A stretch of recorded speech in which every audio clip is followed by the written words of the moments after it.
Okay. Bismillahirrahmanirrahim. Alhamdulillahirrabbilalamin. Wassalatu wassalamu ala ashrafil anbiya'i wal mursalin wa ala alihi wa sahbihi ajma'in.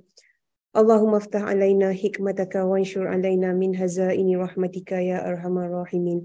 Rabbi shrahli sadri wa yassirli amri wahlul 'uqdatam min lisani yafqahu qawli. Amma ba'd.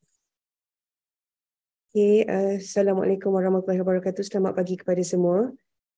Saya ucapkan terima kasih kepada barisan tenaga pengajar dari dalam dan luar UTHM, rakan-rakan industri yang ada dengan kita pada pagi ini, para pelajar dan juga hadirin dan hadirat sekalian. So, Alhamdulillah kita dapat berkumpul pada pagi ini bagi meneruskan Minggu ICIW at FTK 2023 yang bertemakan Towards Sustainable Engineering and Technology.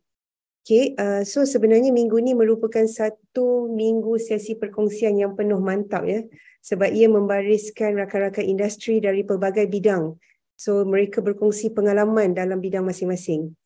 Alright, so untuk slot kita pada pagi ini, kita akan mendengar sesi perkongsian ilmu dari Dr. Muhammad Bahtiar bin Azni atau lebih dikenali dengan panggilan mesranya Uncle Bat. Uncle Bawang pun boleh, alright? Okay, so Uncle Bat ni adalah merupakan seorang pegawai kanan eksekutif dan ketua jabatan di Jabatan Komunikasi Korporat di SWM Environment Sdn Bhd bahagian Johor Utara. Beliau telah bekerja di SWM Environment sejak dari tahun 2017 dan merupakan salah seorang dari Sekretariat Persatuan Pengurusan Sisa Malaysia atau lebih dikenali sebagai WAM, Waste Management Association of Malaysia. Okay. Uncle Bat terlibat secara aktif berkaitan dengan aktiviti hijau mampan seperti Hari Alam Sekitar Negara, Beach Cleanup Day, WAM Eco Youth Challenge dan sebagainya.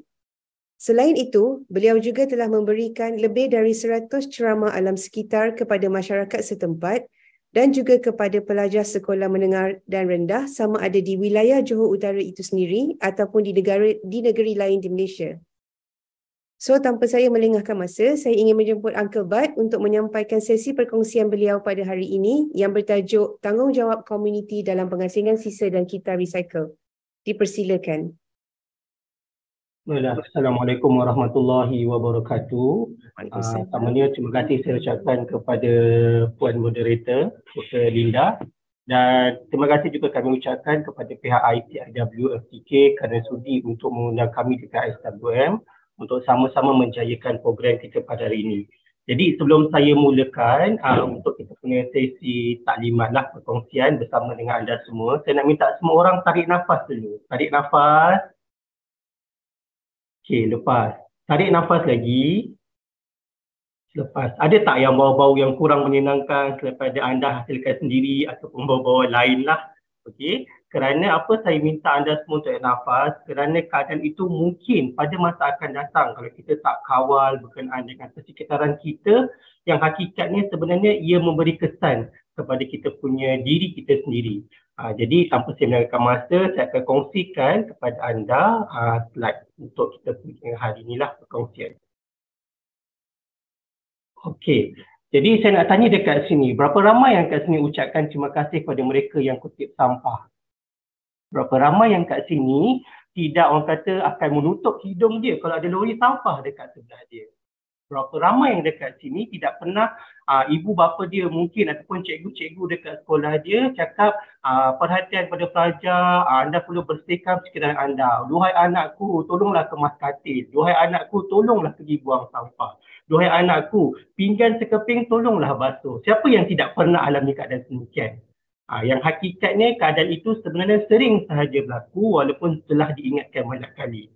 Jadi untuk hari ini saya akan kongsikan dengan tanggungjawab komuniti dalam pengurusan sisa dan juga kita recycle.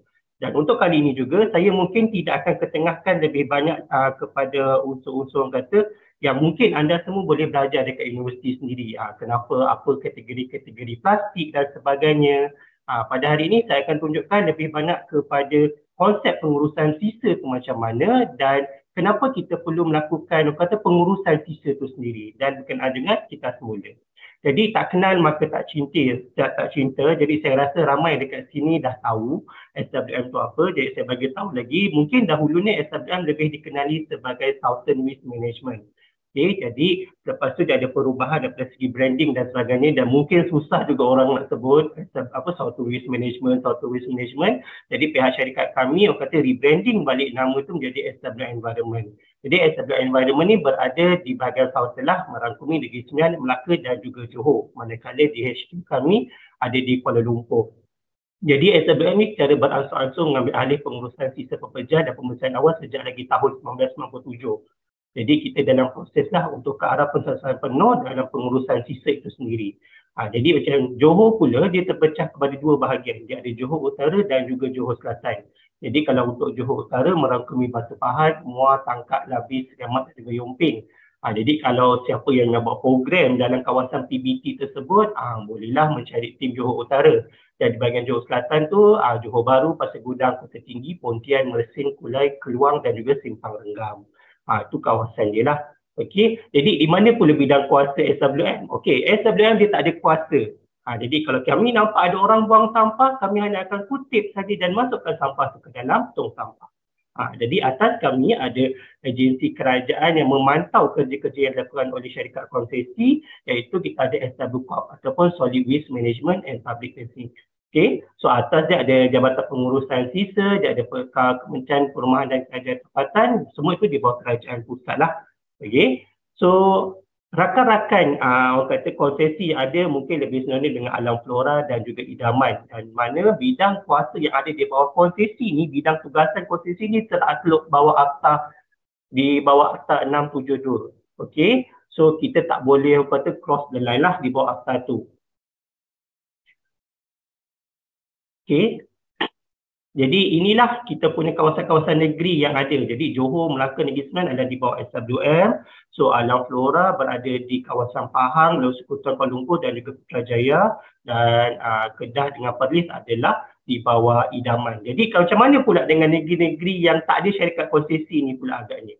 Contohnya macam Kelantan, Terengganu, Perak. Macam mana agaknya?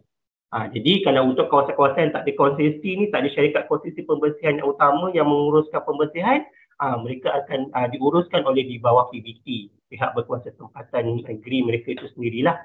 Okay? Jadi ini perkhidmatan-perkhidmatan yang diberikan oleh pihak SWM. Jadi kita ada sisa domestik, kita ada sisa pukal, kita ada sisa kebun ataupun taman dan juga barangan kita semulalah. Okey, untuk barangan kita semula memang sangat aktif untuk sekarang ni pihak SWM untuk menggalakkan lebih banyak lagi orang melakukan pengasingan, dan juga kita nak menggalakkan lagi orang ramai membuang sampah secara terus yang hakikatnya sampah tersebut akan sampai ke landfill. Okey, jadi untuk kita semula merangkumi semua kawasan lah. Okey, kutipan berjadual bagi agensi kerajaan, syarikat swasta, perucitan dan juga estate. Okey, lebih 500 sekolah dilengkapi dengan pusat kita semula dan juga tempat untuk pendidikan tetap. Okay, kita ada kawasan perumahan dan juga kios bergerak. Okay, ini ada perkhidmatan lain juga yang dilakukan oleh pihak SWM. So, kita ada pemotongan rumput, pembersihan longkang, sapu jalan, pembersihan pasar kering, basah, pembersihan tandas awam, pembersihan pantai, pembersihan taman rekreasi, pembuangan bangkai binatang hanya melibatkan kawasan di luar rumah sajalah. Jadi, kalau mereka-mereka yang tanya kawasan rumah, mungkin ada aduan-aduan yang melibatkan tapi cara sampai sedap bunyi.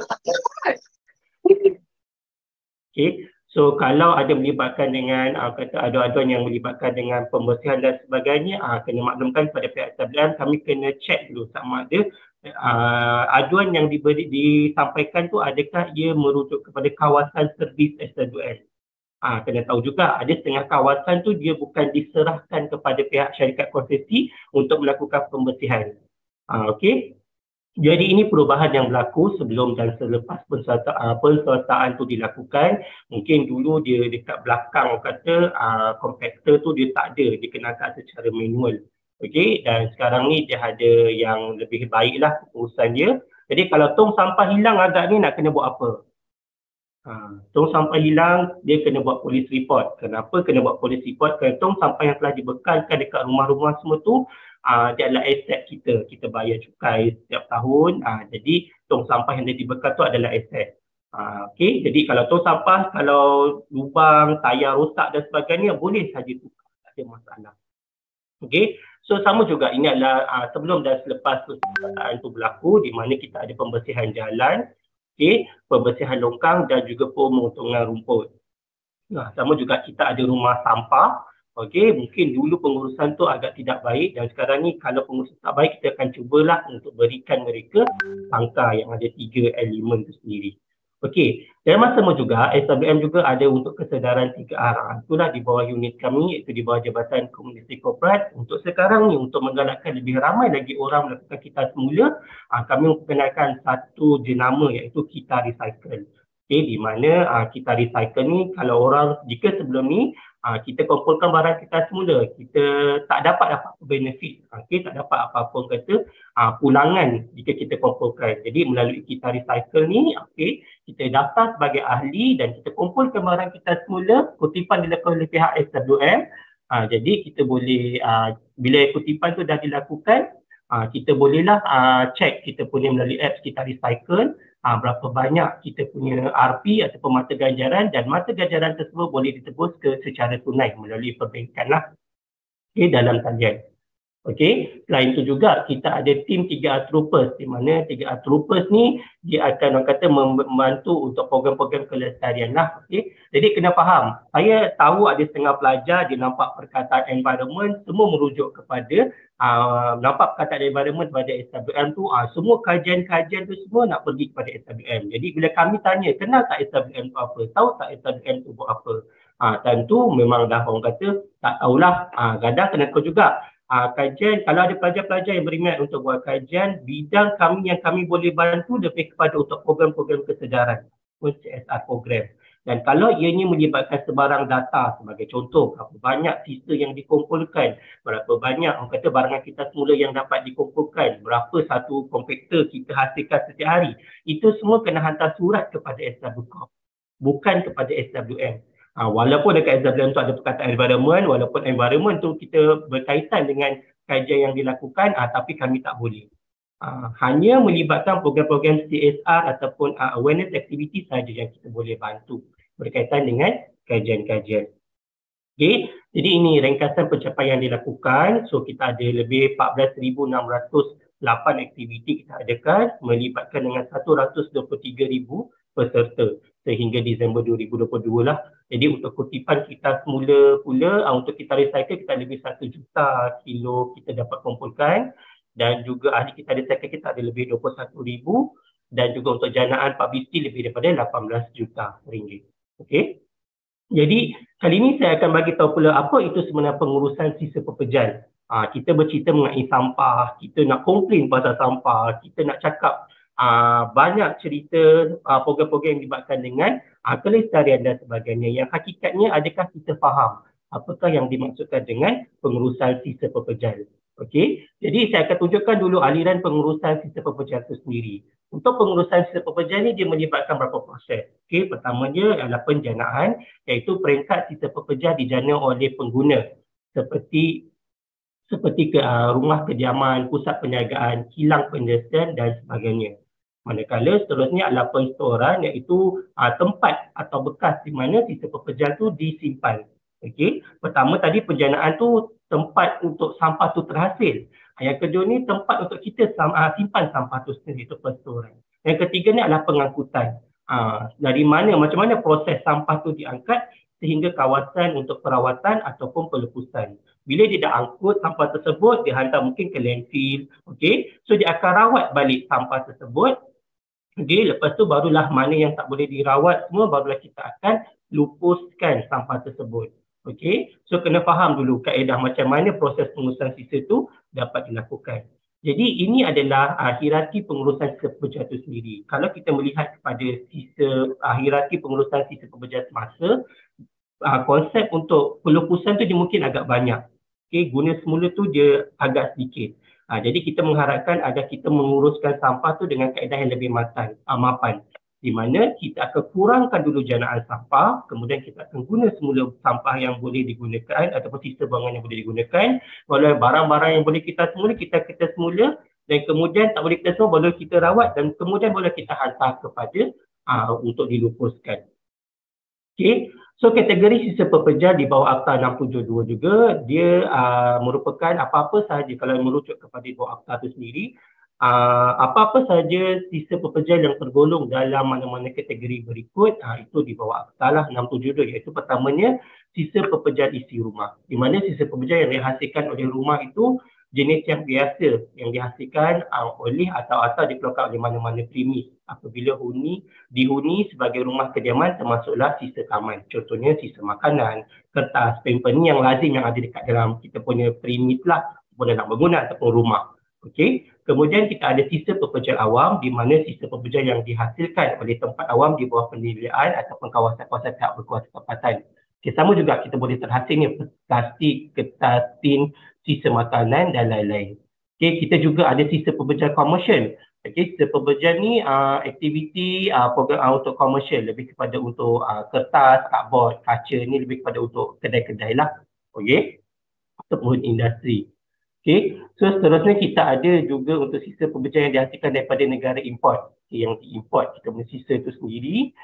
So kita ada kertas, cardboard, tin, kaca dan negara lain. Kita ada sisa pekerjaan pembinaan. Okay. So dihasilkan oleh apa aktiviti pembinaan, perobohan termasuk kerja untuk repair, renovate rumah dan sebagainya. Kita juga ada sisa pekerjaan industri ini dalam keadaan yang mungkin agak banyak. Sebagai contoh, industri fabrik, industri pembuatan makanan, industri ringan dan industri berat. Okay. Dan yang seterusnya adalah sisa pekerjaan keinstitusian. Okay. Ini lebih kepada untuk sekolah-sekolah macam IPT. Dia ada menghasilkan lebih kita ada juga untuk zoo. Semua tu memang akan menghasilkanlah sisa-sisa buangan. Okay. So itu adalah melibatkan dengan kategori-kategori dia lah. Jadi apa yang berlaku sekarang ni, kita lihat bumi kita dalam keadaan bulat ke sfera ke mendatar agaknya. Bumi kita dalam keadaan sfera. Adakah kita menjaga bumi kita dalam keadaan baik? Mungkin dahulunya pecahannya adalah 70-30, so 70 tu merangkumi air dan 30 tu merangkumi tanah. Jadi adakah sekarang tu masih lagi kekal pecahan tersebut? Kerana kita sering sahaja didedahkan mengenai isu-isu melibatkan dengan alam sekitar seperti isu gas rumah hijau, perasan karbon, isu perasan global, perubahan cuaca global. Yang hakikat ni dia boleh menyebabkan pencemaran ataupun bencana-bencana lah seperti banjir.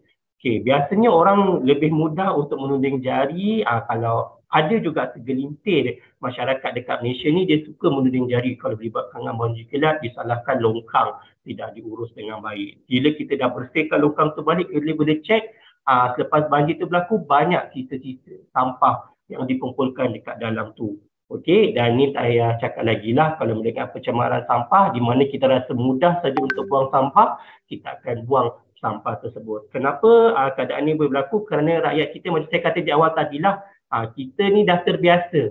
Bila kita buang sampah, kita rasa akan ada orang yang akan bersihkan. Bila kita buang sampah, kita akan rasa akan ada orang kutip sampah tersebut. Okey.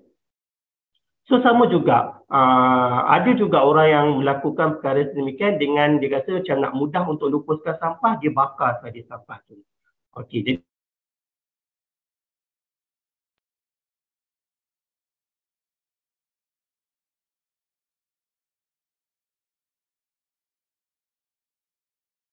saya nak tanya, okay, kalau dekat sini yang mungkin Encik Batia.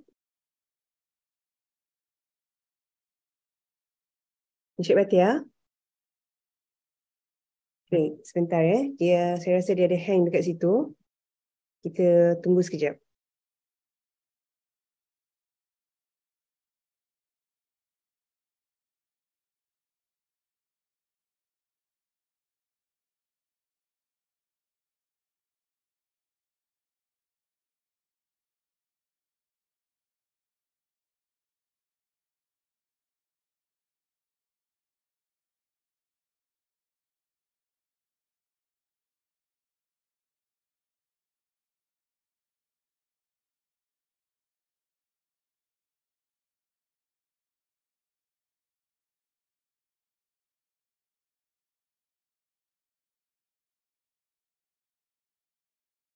Okey, sebentar ya. Cik Bahtia dia terkeluar. Dia line dia hang. Saya dah hubungi dia.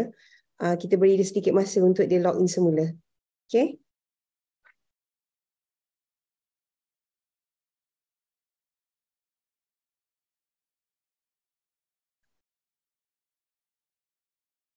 Jadi kalau kita tengok tadi, apa yang Cik Bahtiar dah berkongsi adalah lebih kepada pengenalan kepada SWM. Yang mana dulunya dia di rebranding. Okay, dan SWM ni dia menjaga 3 negeri di Semenanjung Malaysia, which is dekat Johor, Negeri Sembilan dan juga di Melaka. Okay, dan dia pun tadi ada bercerita sedikit tentang pengenalan kepada pengasingan sisa, which is kita pun ada banyak sisa yang ada, which is kita ada sisa household. Okay, dia dah masuk balik. Tengok dah ada suara tak? Okey, maafkan. Alright, okay. Cik Bahtiar, the floor is yours. Alright. So, ulang balik Okey. Dah daripada atas. Okay. So, maafkan saya. Okey. Jadi, kalau untuk kawasan perkampungan, okey, kalau kena bincang ketua kampung, sebab 3 perkara yang ketua kampung kena mainkan peranan. Yang pertama adalah melibatkan Cik Bahtiar. Cik Bahtiar. Ya. Okay, sekejap. Boleh naik tak lagi satu slide? Another one more slide naik. Another one more. Okay. Kejap. Lepas ni, bawah sikit. Yang tadi ni.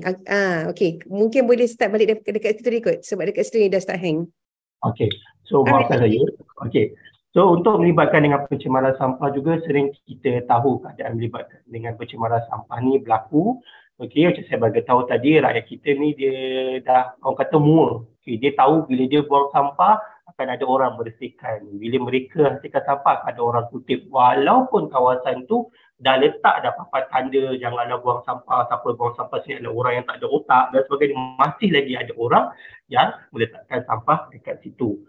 Okey, seterusnya adalah dengan pembakaran terbuka. Kebiasaannya kawasan-kawasan yang bukan orang beranggapan bahawa dengan bakar sampah mudah kita uruskan sampah itu sendiri. Yang hakikatnya sebenarnya kalau kita bakar sampah meninggikan suhu permukaan bumi. Okay, jadi kawasan perumahan, kawasan perkampungan yang biasanya mungkin syarikat konservatif tak kutip, bukan PBT yang uruskan, macam mana agaknya mereka perlu uruskan sampah dan tak nak mereka kena cari satu kawasan dekat kawasan perumahan mereka tu untuk kawasan tanah, cari tanah dekat situ, korek tanah tersebut, masukkan sampah dekat situ. Dan cukup masanya ditimbuskan tanah dekat sampah tersebut. Okey, kalau memang rumah tu cukup-cukup kawasan perumahan tu saja, rumah dia terbina dekat tanah tu saja, tak ada pun lebihan tanah dan sebagainya untuk masukkan sampah. Itu pentingnya ketua kampung, peranan ketua kampung, dia kena sediakan fasiliti yang diperlukan dekat kawasan perkampungan tersebut. Tapi orang kampung janganlah pula kalau dah kata ketua kampung kata okey dia dah cari satu vendor untuk uruskan pembersihan, perlu bayar sekian amount, mungkin secara tahunan ataupun secara bulanan. Kita pun tak nak bayar. Okey, so kita kembali balik kepada asas tadi untuk bakar sampah. Itu tak boleh sebab dia salah juga daripada segi untuk kita punya undang-undang di bawah Jabatan Alam Sekitar. Okey, jadi ini keadaan kita punya landfill. Sampah dia bukan sahaja banyak, air dia bukan sahaja hitam. Kalau siapa yang memang pernah buat pergi dapatkan sampel air dekat landfill itu juga, okey, dia punya air tu berbuih-buih. Okey, so termasuk juga kita ada JCB yang uruskan. JCB ni juga dimaklumkan juga untuk tahun lepas dekat Silong tu dia dah tergelincir sebanyak 3 kali. Kenapa berlakunya kegelinciran dekat landfill tu sendiri? Kenapa? Sebab kita tak tahu apa sampah yang ada dekat sana. Okey, berlakunya mendapan dekat sampah tu dengan keadaan cuaca dan sebagainya, itu yang menyebabkan kita punya JCB tu kata tergelincir lah. Dan sebab itulah saya kata tadi berapa ramai ucapkan terima kasih kepada mereka yang kutip sampah kita. Kerana ada pekerja yang duduk dekat landfill sana berpayungkan dengan kerusi, okey, duduk dekat sana untuk memastikan jentera-jentera yang hantar ke landfill sana dia dapat menghantar sampah dan diurus dengan baik. Dia tak boleh macam contohnya apa letak dia lah sampah ni dekat mana, dia tak. Dia perlu aturan dia sendiri untuk pastikan sampah tu diurus dan disusun dengan baik. Okey, jadi dekat Malaysia ni negara sedang membangun, berapa ramai yang kat sini sudi ataupun berminat untuk kongsikan awareness berkenaan dengan sampah ataupun pengurusan sisa. Nak dikomparekan juga dengan isu-isu orang kata gosip, politik dan sebagainya berlaku. Tak ramai yang berminat untuk orang kata kongsikan berkenaan dengan isu kelestarian dan sebagainya. Sedangkan setiap hari, okey, setiap individu menghasilkan sampah 1.5 kilogram sampah sehari. Kalau tak percaya, besok, okey, lepas saja bangun tidur, dah mandi dan sebagainya, dah solat semua, okey, dah baca doa, nak gerak nak gerak keluar, ambil tali, ikat dekat pinggang, gantung plastik dekat situ. Okey, so segala jenis sampah-sampah yang terkumpul dimasukkan ke dalam plastik. Sampah, bukannya najis. Okey, dimasukkan ke dalam plastik tersebut. Jadi sebelum nak tidur, nak baca doa tidur, cuba timbang berapa banyak sampah yang dihasilkan. Sedangkan kita punya landfill, tapak hayat untuk landfill tu 3 hingga 5 tahun sahaja dia punya tempoh dia. Bila dah cukup tempoh tu, nanti dia akan buka satu sel yang baru. Okey, so berapa banyak orang kata sel-sel ni kita perlu terhasil kalau kita tak kontrol sampah. Sebab tempoh 3 hingga 5 tahun tu sekejap sebenarnya, dia bukannya lama. Okey, jadi apa yang berlaku dekat Malaysia, kita sering sahaja didedahkan ni ikatan kata akhbar berkenaan dengan orang kata kita bakar sampah dekat tempat parking, kita sistem makanan punca pemanasan global dan juga sampah bertimbun. Belum lagi kalau orang kata sampah kita sekarang ni dah seluas Perlis. Okey, botol air mineral, tempat untuk pembungkusan plastik hanya akan terurai sempurna selepas 50,000 tahun. Okey, dan juga kita juga gemar untuk membazir makanan. Ini yang saya nak kongsikan juga. Jadi saya nak menyeru kepada anda semua, okey, kita kena cuba praktikkan daripada sekarang, terutamanya kalau mereka-mereka yang gemar pergi majlis-majlis semua orang, dia mungkin sekarang ni masih lagi trend-trend orang berkunjung untuk rumah terbuka dan sebagainya. Satu perkara yang saya nak bagi tahu, pertamanya, kalau pergi majlis semua orang, tak cukup makanan, diam. Okey, tak cukup makanan, diam. Kita janganlah bila dah pergi, contohnya lah kita pergi rumah ahli, ada kenduri kahwin dekat rumah ahli tu, tiba-tiba mungkin makanan kat rumah dia tu habis. Okay, selangkah keluar, kita pergi ke rumah ahli tu, ambil telefon bimbit, cari aplikasi Facebook, kita up status. Aku pergi rumah ahli tak cukup makanan. #kempunan. Belum lagi kalau tiba-tiba pula makanan tu pula, kita datang ke rumah orang, tiba-tiba pula makanan tu basi. Semua orang jadi bomoh teropong dekat situ. Pernah tak terfikir macam mana orang dekat rumah tu pula, dia sanggup kata bergaduh suami isteri, bergolok gadai dan sebagainya hanya untuk berkongsi, orang kata menjamu hidangan makanan kepada kita. Dan janganlah pula kita pergi ke majlis semua orang, okey, tiba-tiba kita ambil juadah makanan seolah-olah macam tak pernah makan makanan tu. Contohnya tiba-tiba kalau ada kambing golek, ambillah sebanyak-banyaknya kambing golek dekat situ. End up makanan tu tak dihabiskan. Sama juga macam saya taklah cakap macam wah ya je bagi ceramah ni kan. Okay? Bukan. Okay? Sebab sama juga mak saya tu biasalah, mak saya duduk kat kawasan luar bandar. Kalau mak-mak yang duduk kawasan luar bandar ni, kalau dia ada kenduri, memang dia lah nak tunjuk lagak dia untuk masak. Penuh satu meja tu mak saya itu akan masak. Okay, tak cukup dengan tu, dia akan panggil adik saya ke untuk ambil kerusi letak dekat hujung meja tu untuk letak telak nasi. Kena tahu juga zaman sekarang ni kalau orang bertandang semua orang, itu dia akan bawa juadah juga makanan tu. Tambah lagi juadah dekat rumah tu. Lepas saja majlis, akan tak ramai orang sekarang ni juga gemar untuk membungkus. Kalau rumah saya hanya ada 5 orang saja. Jadi kita praktikkan daripada sekarang. Okey, 10 atau 80 orang saja. Okey. So sebab sepanjang saya kerja dekat SWM ni, saya tengok untuk data-data, saya cerita untuk bulan Ramadan Okey, sepanjang bulan Ramadan tak pernah lagi orang kata ada satu data yang menunjukkan penurunan yang melibatkan dengan sisa makanan itu sendiri. Walaupun 0.01%. Okey, mungkin kalau kata dengan saya sepanjang mungkin COVID tu kita tolak tepilah, kita tengok yang sebelum-sebelumnya juga. Tak pernah lagi ada data. Termasuk juga macam saya, tinggal tanya dengan saya tidak menolak untuk amalan murid. Maksudnya selepas saja kita lebihan makanan bawa ke masjid, so lepas saja tarawih, kita letak makanan tu dekat masjid. So tak ramai yang kata lepas murid dia nak makan juadah yang ada dekat masjid tu. Daripada mereka lebih gemar untuk berborak dengan karya-karya masjid yang ada. Okey, saya tak kata saya resis pada mana-mana bangsa ataupun agama, okey. Kenapa saya menyentuh bulan Ramadan? Kita tahu bulan Ramadan ni sebulan. Habis saja sebulan, dia sambung lagi dengan bulan Syawal.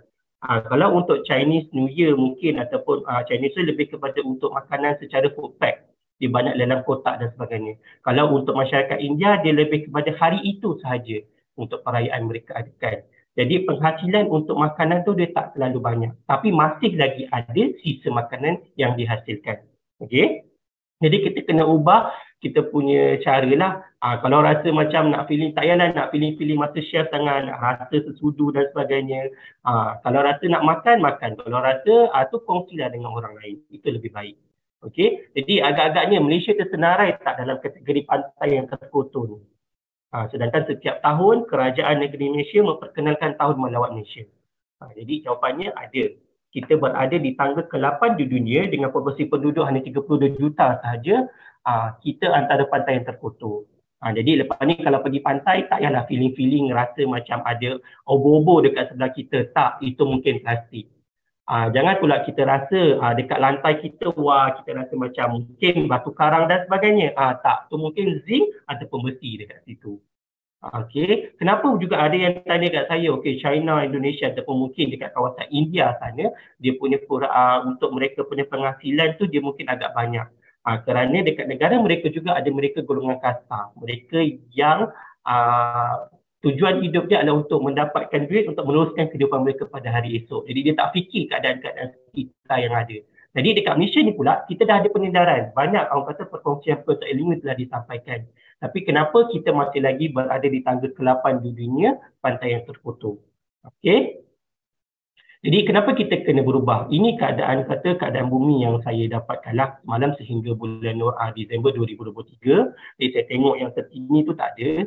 Jadi inilah keadaan bumi kita. Mungkin ada orang kata, alah relax lah uncle. Ada je kawasan-kawasan yang warna biru, ada je kawasan-kawasan warna putih. Awak kena tahu, kawasan-kawasan tu juga tahun lepas masih lagi ada beberapa negara yang masih lagi mengamalkan Perintah Kawalan Pergerakan disebabkan COVID-19. Dia rilis mungkin sehingga bulan 7 dan ada juga sehingga bulan 8. Jadi mungkin keadaan dia ada lagi dalam keadaan yang biru, putih dan sebagainya. Jadi kalau polar bear tu dia hidup dekat kawasan ais tu mulai cair, apa yang akan berlaku kepada isi padi laut. Jadi bila dah berlaku ni bencana-bencana alam, kita ni rakyat Malaysia ni gemar juga sebenarnya menunding jari kepada orang-orang berkenaan. Kononnya itulah punca kenapa bencana tu berlaku. Sedangkan hakikatnya kita kena tengok dulu diri kita. Adakah kita mengurus kesalahan kita dalam keadaan yang baik sebenarnya ataupun tidak. Okey, sama juga kita digemparkan dengan orang kata ada bongkar ais yang dah terpisah daripada kelompok dia sendiri, daripada permukaan tu sendiri. Dengan keluasan 1,550 km persegi dengan ketebalan dia 150 meter. Besar tu sebenarnya. Okey. Dan kita juga dalam keadaan kata pembunuh dalam keadaan yang senyap. Dan kita pun janganlah teruja sangat bila pula tiba-tiba contohnya 2 bulan yang lepas dekat Sabah adanya seekor ikan paus. Dekat Terengganu juga pernah berlakunya isu ikan dolphin. Orang kata dia berada dekat perairan dekat Terengganu sana. Kita pun rasa teruja. Kena tahu habitat-habitat tu dia takkan masuk ke, dia takkan terpisah, dia akan bergerak dalam keadaan kelompok dan mereka takkan terpisah disebabkan oleh 2 faktor. Pertamanya, sumber makanan yang ada dekat depan dia dan juga keadaan ataupun suhu laut tu sendiri. Itu yang menyebabkan mereka terpisah. Okey, so kita jangan rasa teruja lah kalau ada. Itu yang perlu kita risaukan sebenarnya. Okay, sama juga, kita dilaporkan juga oleh WWF Malaysia, kita hanya ada 150 ekor saja harimau spesies Malaysia. Okey, sehingga November 2022. Tak banyak sebenarnya spesies yang ada. Jadi anda nak rasa ke pengalaman sebegini, bawa anak-anak pergi ke zoo, duhai anakku yang ku sayangi, inilah harimau belang. Kita pun tekan je button dekat situ. Untung kalau ketika tu bunyinya harimau belang. Kalau bunyi habitat yang lain, satu kerja kita nak kena cari dekat phone kita, cari dekat YouTube, nak bunyikan, nak gayakan bunyi haiwan tersebut. Okey. Jadi saya akan kongsikan juga kepada anda semua satu video dan mungkin anda bolehlah cuba salin resepi yang saya kongsikan ni, okey, untuk panduan pada masa akan datang. Selamat menonton.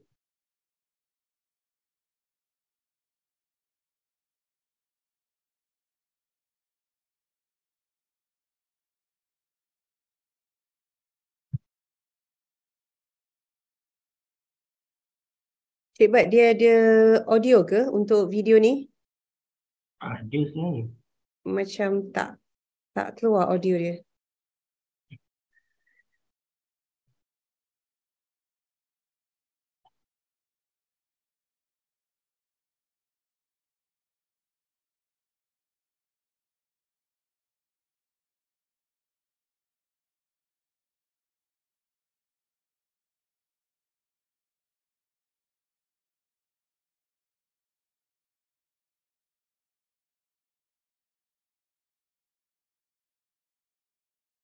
Tak apa ya, walaupun dia tak ada audio, I think you can just read from the video apa yang berlaku. Memang video ni dah tengok banyak kali dah. So kalau siapa yang nak diet tu, it's good to watch this kind of video. So maybe you can diet after this. Okay, kita saksikan.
Okeylah. Jadi mungkin ada segelintir yang tanya apa relevannya tunjukkan video tu dengan kita punya keadaan semasa berlaku dekat Malaysia. Mungkin ada yang tanya juga dengan saya, takkanlah kita ni macam tak ada akal nak menggunakan balik sisa makanan yang ada tu untuk dimakan balik. Awak kena faham, dengan keadaan yang berlaku dekat Malaysia ni, kita rasa macam saya bagi tahu lah, isu berkaitan dengan sampah sering saja didedahkan. Utamanya adalah melibatkan dengan sisa makanan yang banyak berada dekat dalam tong sampah tu sendiri. Sebenarnya ada lagi sekelompok manusia sebenarnya yang sisa makan kita buang tu, sebenarnya ada kelompok manusia sebenarnya yang memerlukan makanan untuk dimakan. Dan ianya juga tidak mustahil akan berlaku dekat Malaysia satu hari nanti. Kerana kita tak sedar keadaan itu berlaku. Sedangkan setiap tahun lebih 1.3 bilion tan sisa makanan tu telah dibuang melibatkan dengan seluruh dunia yang akan menghasilkan dengan dia akan membebaskan gas. Iaitu nitrogen, karbon dioksida, metana dan juga hidrogen sulfida.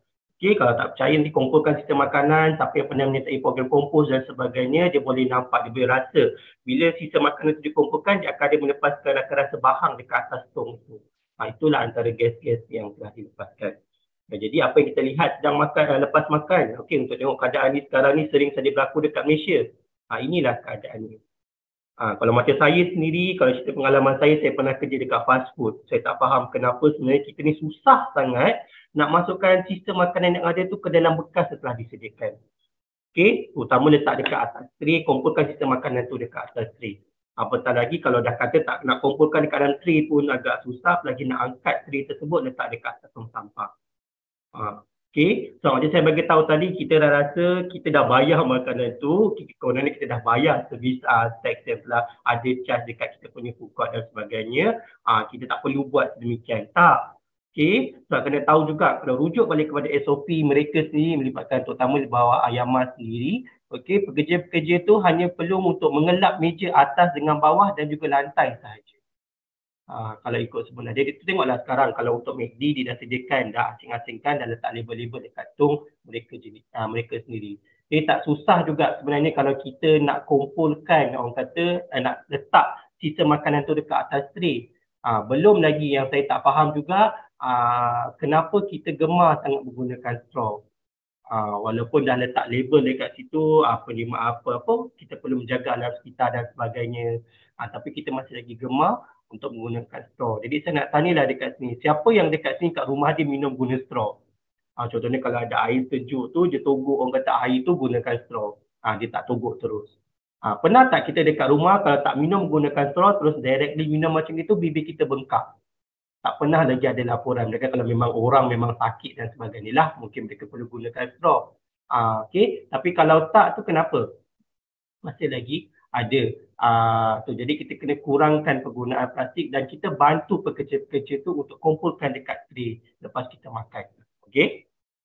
Jadi setiap hari kita menghasilkan sampah 40,500 tan sehari yang boleh menghasilkan 75 hari boleh menghasilkan LCC. Jadi kalau perkara ni dilaksanakan, berapa banyak mercu tanda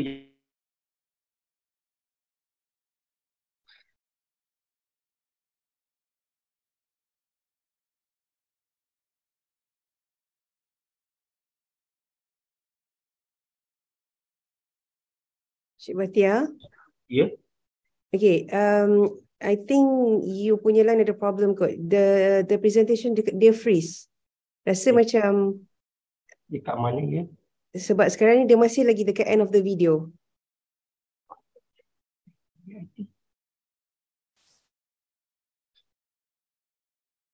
Okey. Belum.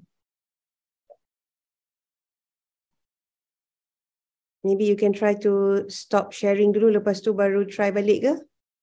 Share balik.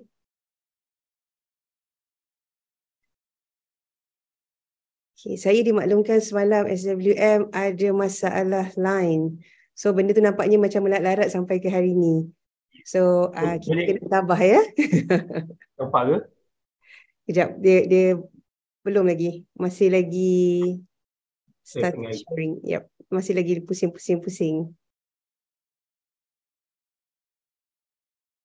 Okey, cuba balik Cik Batia, boleh tak?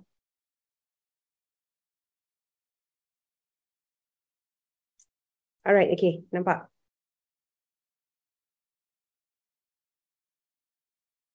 Okey, so maafkan saya. Okey, so ini keadaan yang ada dekat dalam tong sampah. Okey, so keadaan tong sampah kita boleh lihat sendiri berapa banyak orang kata peratusan yang ada dekat tong sampah tu mengandungi sisa makanan. 44.5% mengandungi sisa makanan. Okey, diikuti dengan bahan-bahan yang lain lah. Okey, so boleh tengok berapa banyak pembaziran yang dilakukan oleh rakyat Malaysia khususnya. Okey, dengan mengumpulkan sisa makanan tu, hampir setengah tong sampah tu ada sisa makanan. Jadi ini sebenarnya yang keadaan yang berlaku. Jadi kalau kita buang, orang kata walaupun secebis plastik sahaja, plastik tu dia akan dimakan oleh ikan dan ikan tu dia dah makan dan kita pun tangkap ikan tu dan akan kembali balik kepada kita. Sebab tu sekarang ni kalau ada melibatkan dengan penyakit-penyakit bahaya seperti kanser dan sebagainya, dia bukan hanya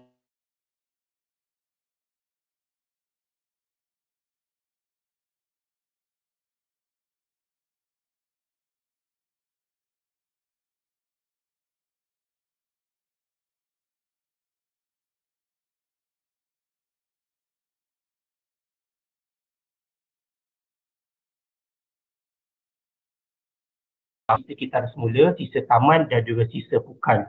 Kita akan pergi kepada sisa baki.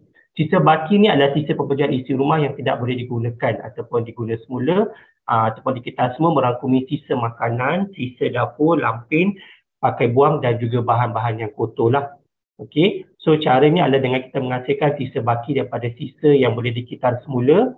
Okey, letakkan sisa baki itu dalam plastik dan diikat dengan selamat. Perbalut sisa baki tu kalau ada bahan tajam dan sebagainya, kita kena pastikanlah dia tak ada dan perlu kita kena cuba rakikan untuk dalam keadaan yang selamat dan kemudiannya dimasukkan dalam satu bekas dan dimasukkan ke dalam tong sampah. Itu sahaja cara dia. Okey, jadi ini kaedahnya lah. Okey, sisa baki perlu diikat dan diletakkan ke dalam tong sampah berpusat yang telah disediakan. Your presentation freeze lagi lah. Or you think you want to share the slides with me? Saya tolong pancarkan.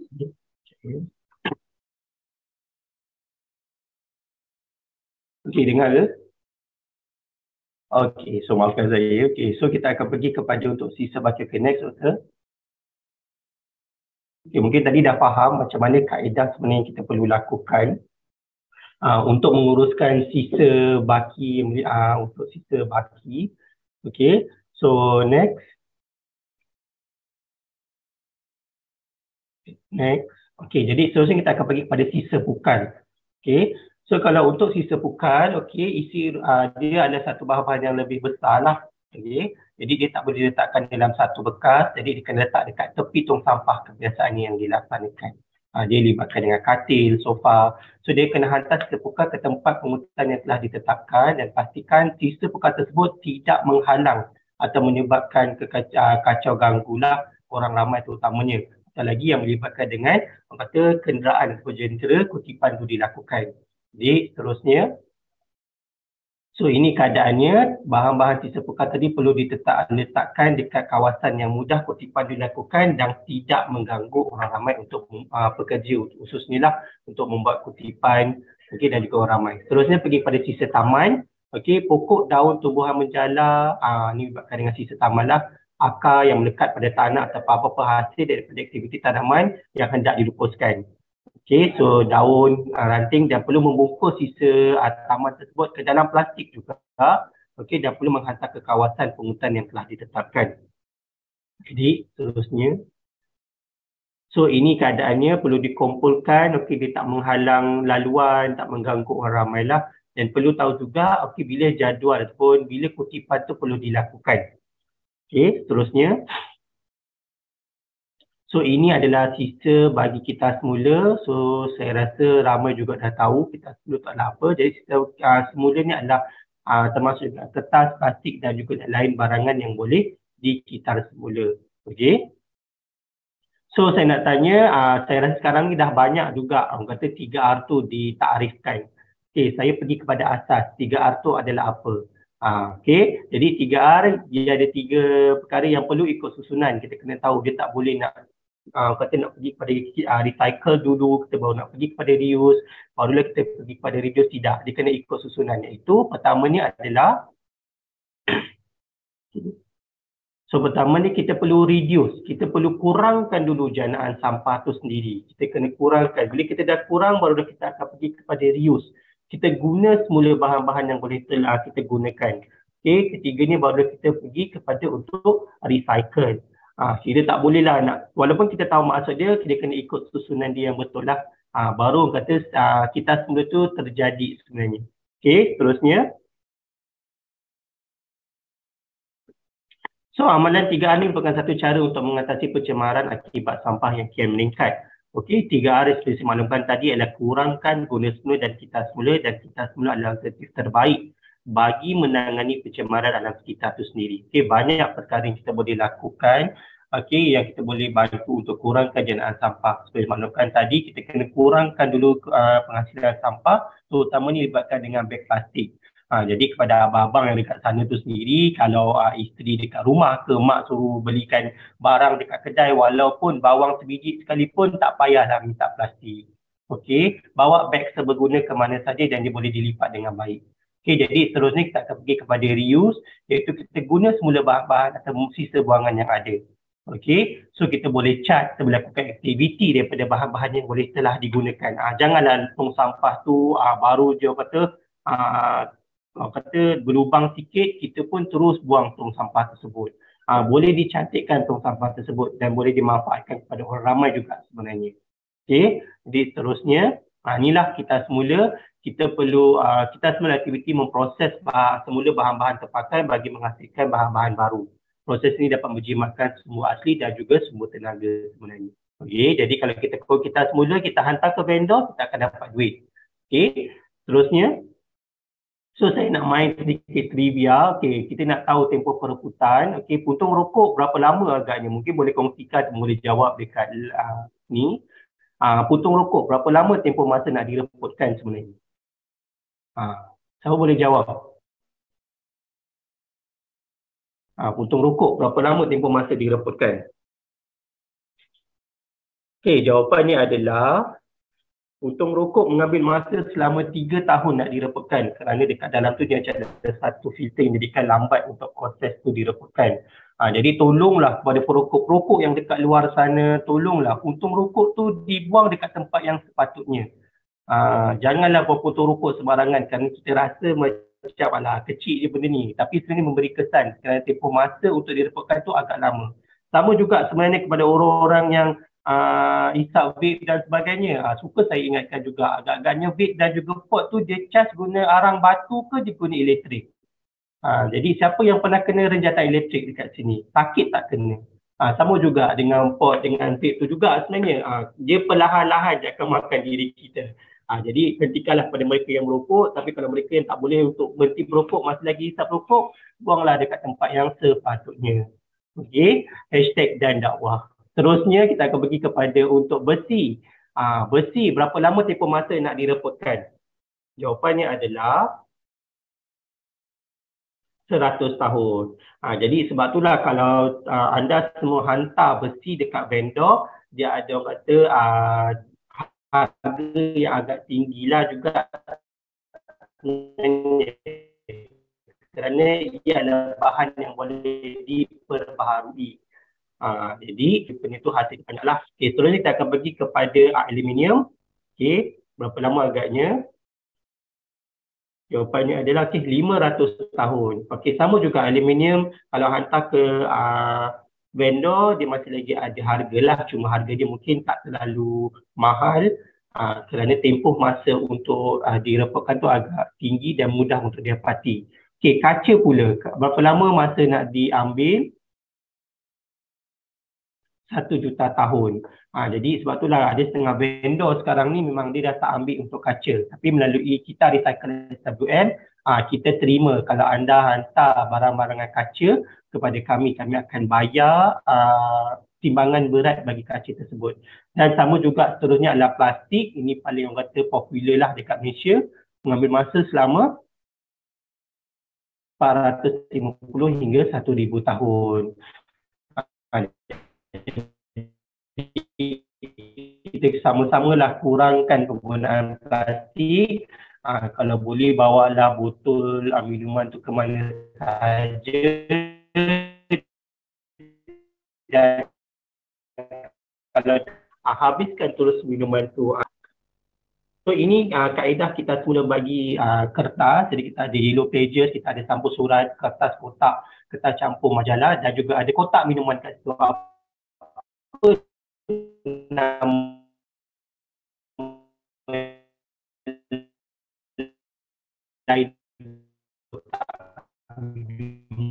Jawapannya adalah Tetra Pak ataupun Tetra Pak.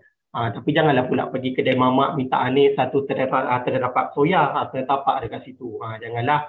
Okey, jadi ini adalah cara Tetra Pak pun kita terima, boleh jadikan sebagai bahan dalam kategori kertas untuk kita semula kertas sebenarnya. Okey, jadi seterusnya kita akan pergi kepada kaedah kita semula bagi tin aluminium. Okey, untuk tin aluminium sama juga. Kalau kita semula tin aluminium, kita perlu kemikkan tin aluminium tu. Cuma kalau saya tahu mungkin kalau kita nak dapatkan jumlah timbangan yang agak tinggi, nak hantar ke vendor, lagi banyak sebenarnya tin kita kena kumpul. Janganlah memandai-mandai nak masukkan batu sebelum nak dikemikkan tin aluminium tu, sebab nak dapatkan timbangan berat. Kami memang ada terima jugalah aduan-aduan daripada kami punya staff, ada kawasan-kawasan atau sekolah-sekolah atau institusi yang nak dapatkan timbangan berat tu, dia masukkan batu sebelum dikemikkan.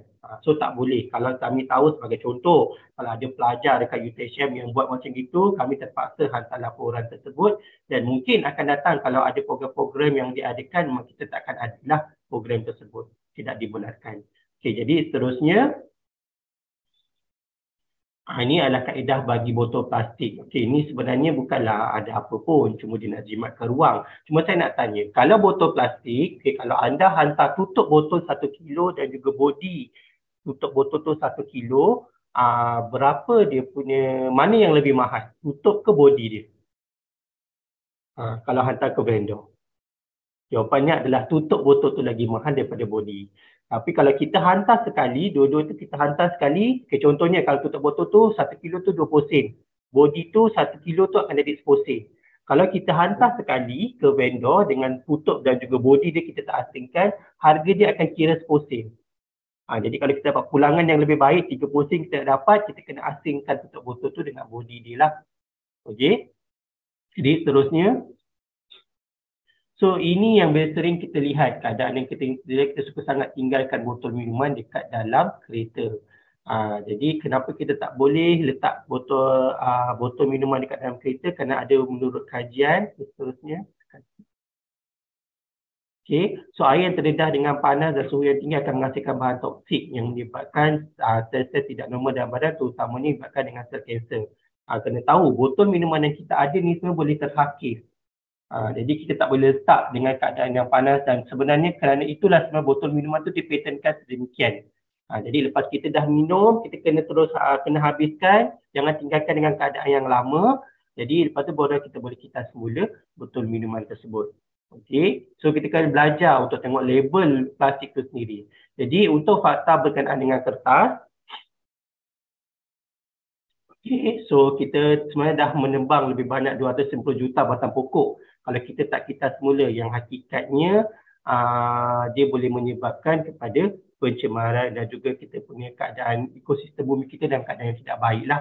Okey, so akhbar mingguan hari Ahad bersamaan dengan 500 batang pokok yang perlu ditebang dan setiap tan surat khabar yang dikitas semula boleh membantu untuk menyelamatkan 17 batang pokok.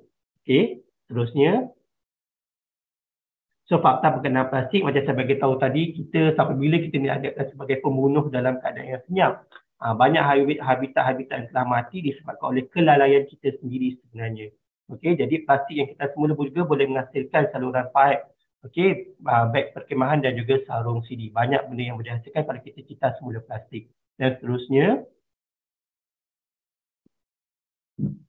satu tin aluminium juga boleh dikitas semula dan boleh menghasilkan tenaga selama 3 jam. Tapi nanti balik ni ataupun jumpa family, janganlah cakap mak, tadi Uncle Bud bagi tahu kalau nak jimatkan tenaga TV dekat rumah ni, kita kena guna satu tin aluminium. Kau pun pergilah cocok kabel tu dekat situ.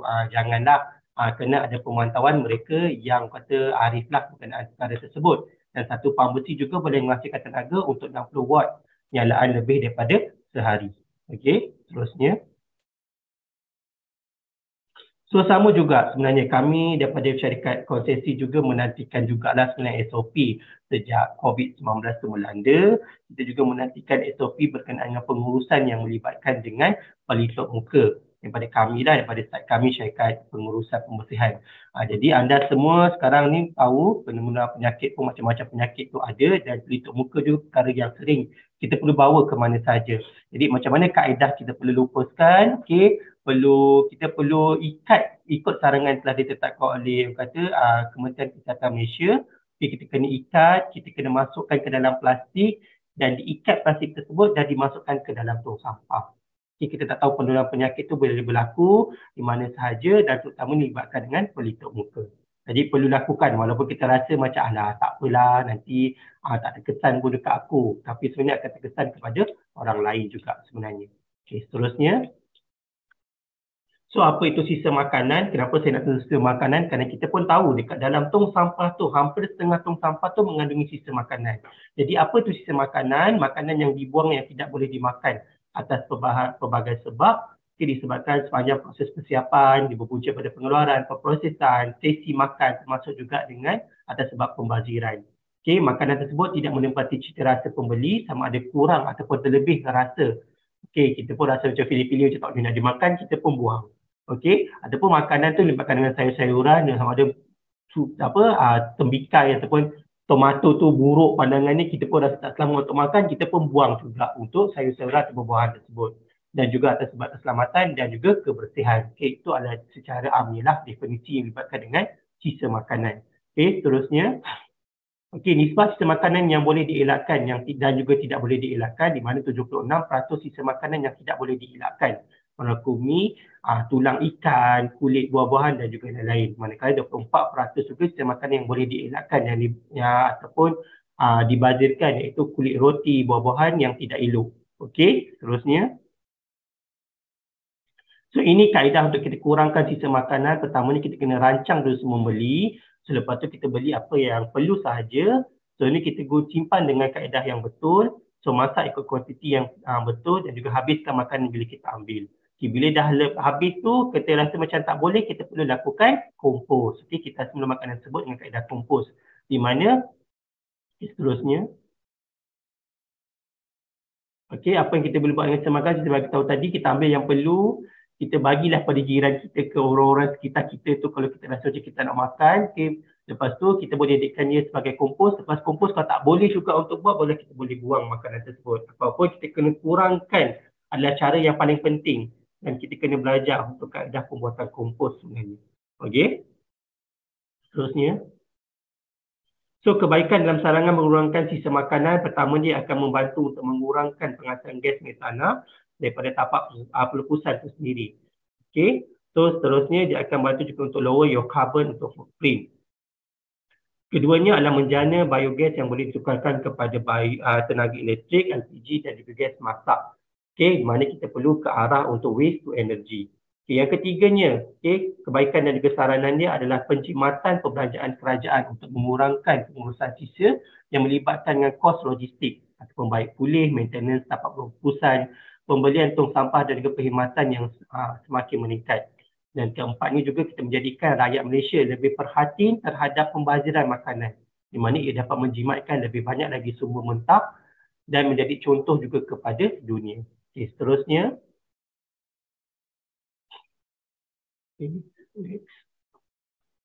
Jadi kita ada 12 tahun untuk hadkan pemanasan global kerana suhu planet kita sekian meningkat 1.5 darjah Celsius menjelang tahun 2030. Yang sebenarnya dia juga dah meningkat juga sebenarnya dan tak boleh tinggi lagi. Dia akan menyebabkan lebih banyak bencana-bencana itu berlaku, antara banjir, kemarau, kebakaran hutan dan juga kebuluran. Yang akhirnya juga akan menjejaskan jutaan manusia di muka bumi ini sebenarnya. Jadi seterusnya. Jadi pilihan di tangan anda, sama ada anda nak hilang 1 saat, sebenarnya anda akan hilang 300 tahun, ataupun anda nak hilang 1 saat, anda buang botol yang akan menyebabkan 450 tahun hilang, sama juga anda buang polisterin, okey. So dia akan hilang selama 1000 tahun. Okey, seterusnya. Suka saya ingatkan ini adalah keadaan sebenarnya kita punya burger ikan bagi tahun 2050. Ini gambaran dia. So taklah kata orang restoran tu sediakan plastik, tak. Tapi dia masih lagi filet ikan, tapi filet ikan tu mengandungi, mungkin kalau kita cek balik dekat dalam tu dia ada plastik. Okey. Seterusnya. So jadi pilihan di tangan anda, sia-sia jika anda ada pelajaran. Okey, perpisahan ada banyak A, masuk sekolah pun belajar sehingga bergading, kerja pun bagus, tapi sebenarnya anda masih lagi membuang sampah secara merata-rata yang hakikatnya sampah tersebut dikutip oleh orang lain yang anda sebenarnya boleh dikategorikan sebagai hashtag orang yang tidak tahu malu. So pilihan di tangan anda. Anda rasa macam anda seorang yang bertanggungjawab, okey, nak uruskan sampah, buanglah sampah ke dalam tong sampah. Macam saya bagi tahu, kita kena ubah balik norma kita yang kita rasa bahawa bila kita buang sampah akan ada orang yang bersihkan. Kita kena ubah cara tersebut, kurangkan pembaziran makanan, lakukan kita semula. Jadi pilihan di tangan anda sendiri, sama ada anda nak hidup keadaan yang selesa atau tidak masa akan datang, itu ikutlah kepada anda. Tapi kena tahu juga, kalau kita buang walaupun sekecil orang kata plastik itu sekalipun, saya memberi kesan kepada ramai pihak sebenarnya untuk uruskan sampah tersebut. Dan saya juga suka juga nasihatkan, sampai bila kita nak bergantung harap kepada peruntukan kerajaan hanya untuk menguruskan pembersihan saja. Dan banyak juga kos-kos yang telah dilaburkan untuk memastikan pembersihan yang telah diperuntukkan itu diuruskan dengan baik. Jadi saya rasa dah sampai kepada kita pun inilah. Jadi saya akan terus serahkan kepada Dr. Linda untuk sesi soal jawab.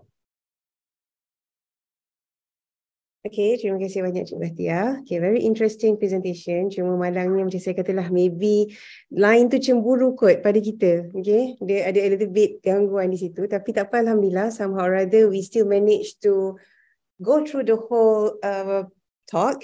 Okay, jadi maybe saya boleh baca sedikit soalannya daripada audience di sini. Okay, soalan yang pertama. Salam, nak tanya Encik Bat, sekarang kan musim panas. Adakah kesan musim panas ni terhadap penghasilan sampah atau proses pengurusan sampah itu sendiri?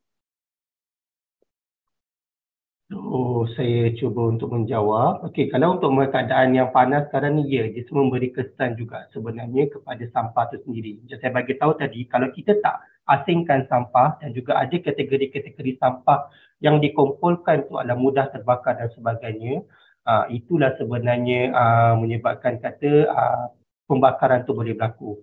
Sebab tu sebenarnya kita perlu lakukan pengasingan. Bila sampah tu dah dihantar ke landfill, kita tak tahu jenis sampah yang ada sebenarnya. Itulah tiba-tiba kita mendengar berita landfill tu terbakar, contohnya macam adanya kaca dan juga kertas. Kalau dia tak kena cahaya matahari, itu boleh juga pembakaran. Kalau terlalu cuaca tu terlalu panas, ada bahan-bahan yang dibuang tu menyebabkan pencemaran tu boleh berlaku. Air licik tu boleh mengalir kepada sungai. Itu juga antara punca dengan keadaan cuaca sekarang ni lah. Okay. Okey, yang ini mungkin ada berkait dengan soalan tadi. Patut tadi saya baca sekali, baru go through. Okey, yang ini, selamat pagi sir, saya lawannya. Soalan saya, bagaimana SWM Environment menguruskan sampah ketika banjir kilat?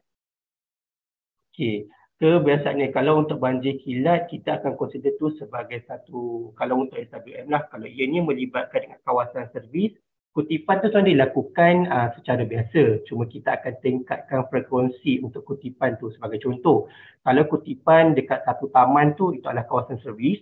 Kawasan taman tu dia hanya melibatkan kutipan satu minggu tu 2 kali saja.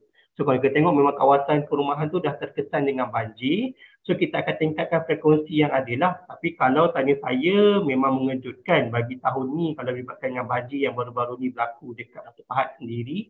Ada sebuah taman yang berhampiran dengan UTHM juga dekat kampus Batu Pahat. Kawasan Taman Universiti itu memang sangat mengejutkan kerana tak dijangka pun sebenarnya dengan keadaan taman tu boleh menghasilkan banyak juga sebenarnya sampah-sampah yang ada. Jadi kalau kawasan servis, memang kita memang buat kutipan macam biasa. Kalau ada permintaan, baru kita akan tingkatkan frekuensi untuk kutipan. Jadual tu kutipan tu akan ditambah. Tapi kalau tidak melibatkan dengan kawasan-kawasan servis, kita akan anggap tu sebagai satu CSR lah, sisi bantuan. Sebab dia ada agensi-agensi lain juga yang akan turun padang untuk bantu. Sebagai contoh, kita ada juga untuk pihak berkuasa tempatan. Dia akan turun, Jabatan Sekitar pun dia akan turun untuk membantu menguruskan sisa buangan banjir yang ada.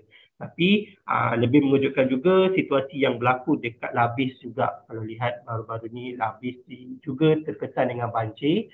Memang kami terpaksa membuka, SW Corp dan juga KPKT terpaksa juga untuk membuka satu lokasi untuk mengumpulkan sisa-sisa buangan yang ada dekat dekat Labis tu sendiri. So boleh tengok kawasan yang dulu kita tengok kawasan kedai, tiba-tiba dalam masa lepas saja banjir terpaksa jadikan kawasan tu tempat pengumpulan sampah secara sementara lah dekat situ.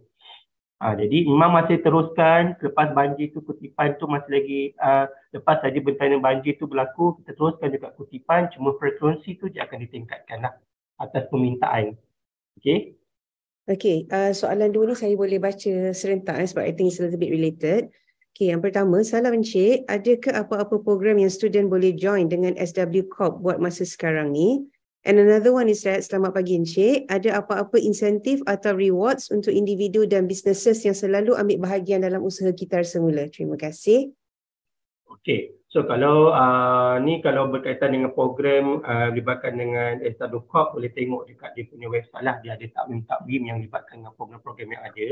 Kalau libatkan dengan SW Corp, sebab dia ada program-program tahunan yang mereka adakan seperti Hari Alam Sekitar Kebangsaan, mereka ada Hari Kitar Semula, program-program awareness kelestarian yang ada, termasuk dengan beach cleanup dia ada.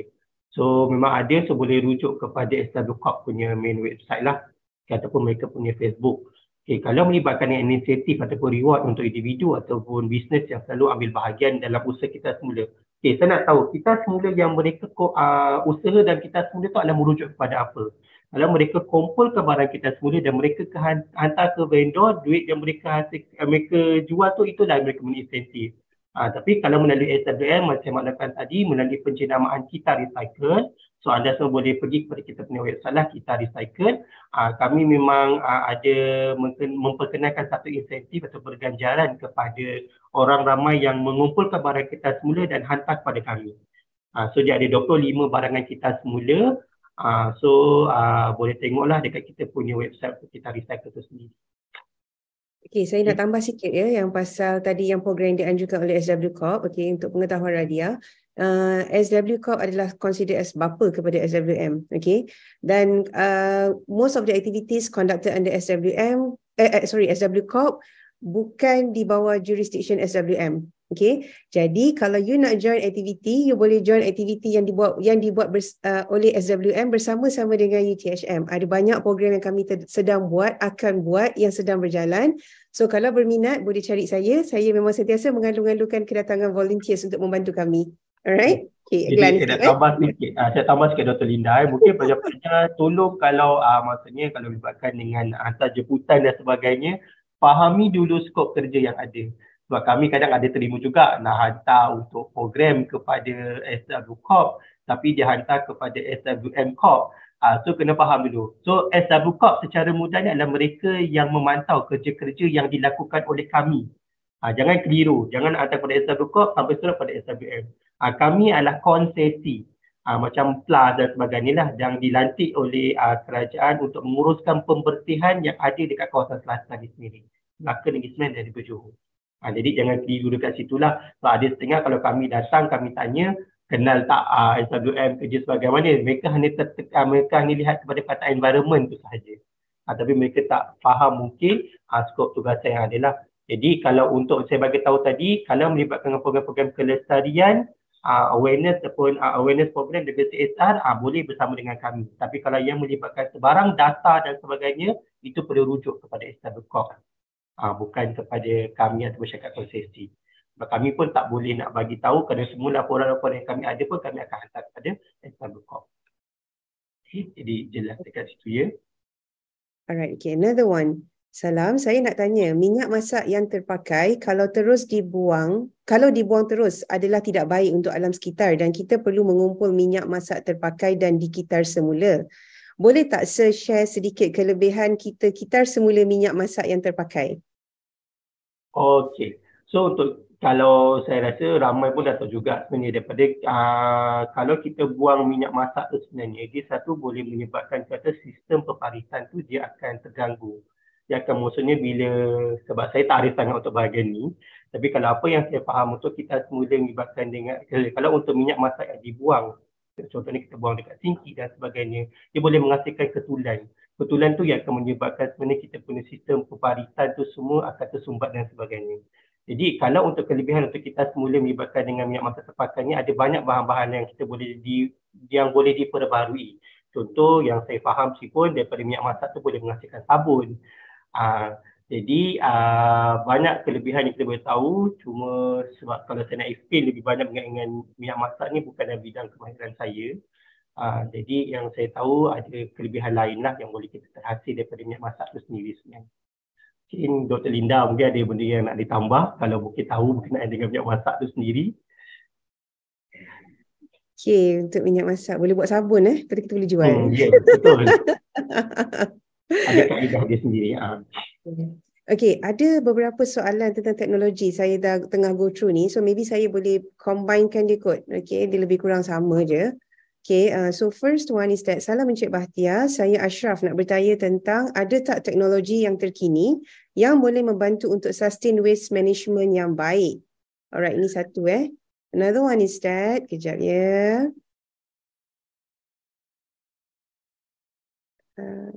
Incinerator has been planted in Malaysia to manage solid waste disposal. What happened to those incinerators?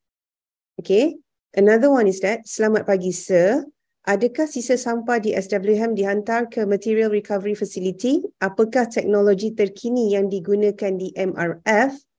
And then one more thing also is quite similar. Apakah teknologi terkini yang digunakan oleh pihak SWM bagi disposal facility? Yeah, basically that's all on the technology lebih kurang. Okay, so there's another one thing yang kita boleh kaitkan dengan incinerators tadi, because ada soalan yang tanya what happened to those incinerators, right? There's another question being asked on incineration. Dia kata, good morning, sir. How can we cope up with the air pollution problems caused by incineration in the future? Ini macam lebih pada soalan projek ni. Yeah. Alright. Okay. Saya tengok yang soalan Ashraf.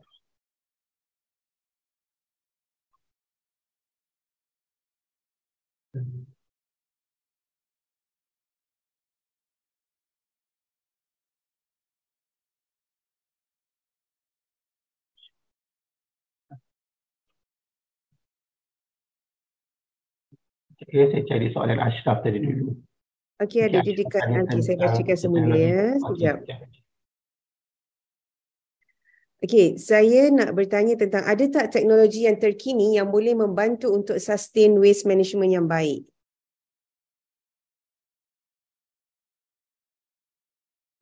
Dia bawa soalan minyak masak tu.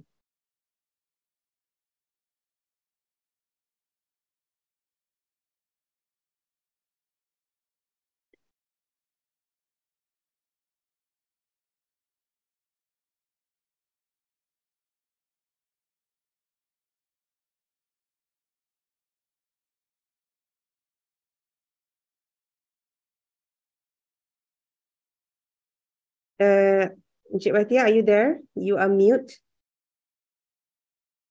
Okay, sorry. Okay. Berkenaan dengan teknologi yang terkini untuk membantu untuk waste management yang baik, sebenarnya kalau tak ada saya sendiri, pengurusan sisa ni walaupun ada banyak juga teknologi yang dapat dihasilkan, banyak teknologi yang diperkenalkan, pokok pangkal ni dia akan kembali balik kepada siapa yang menghasilkan sampah tu sendiri, kalau pada pendapat saya sendirilah. Sebab untuk pengurusan sisa ni, sebab itulah pada dasarnya dulu, pengurusan sisa tu diperkenalkan dengan ada perkataan di punca.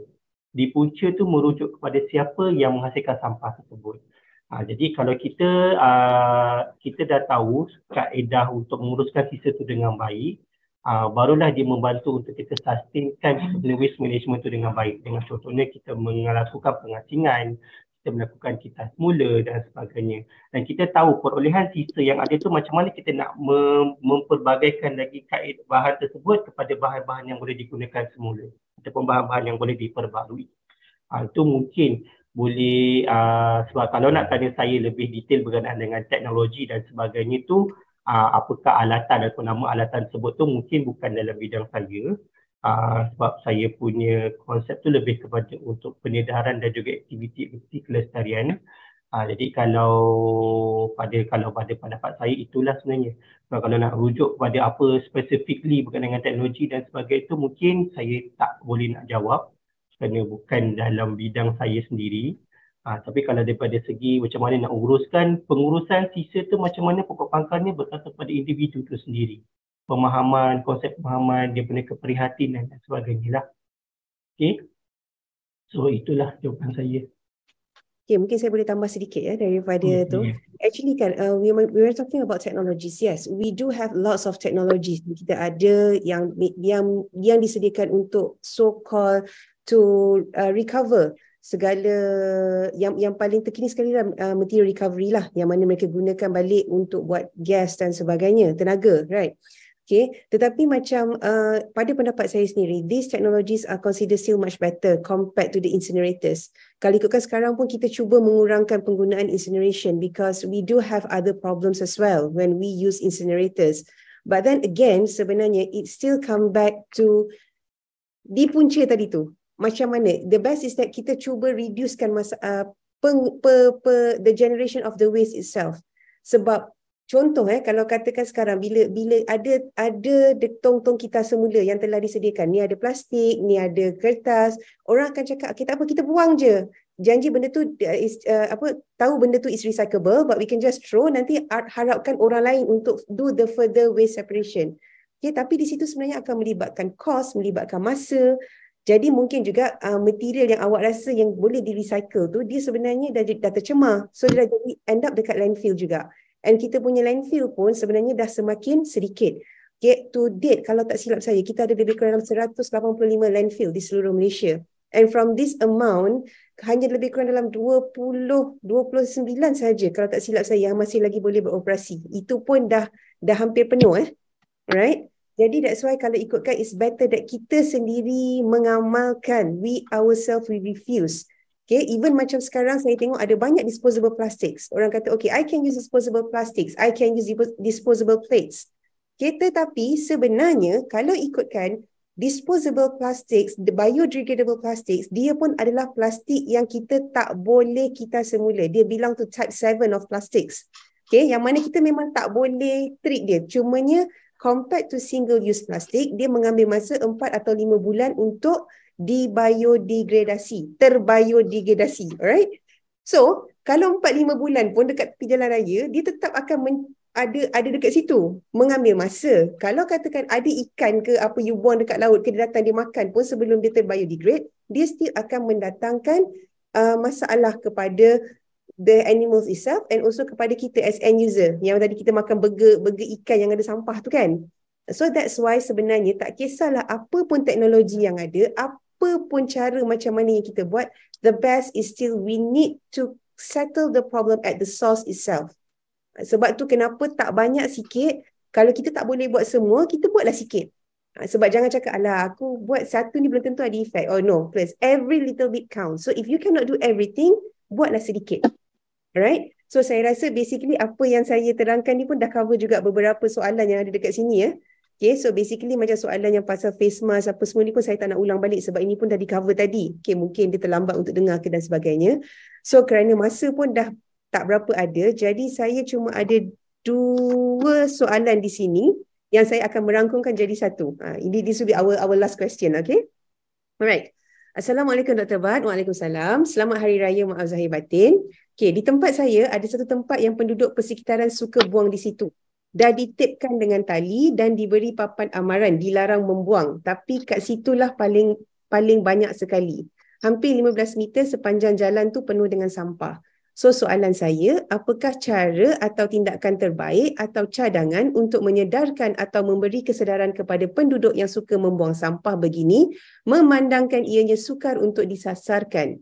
Biasanya perkampungan yang tidak di bawah perkhidmatan pengangkutan sisa SWM dan mereka tidak mahu bagi komitmen atau tidak dapat maklumat mengenai pelantikan kontraktor kecil.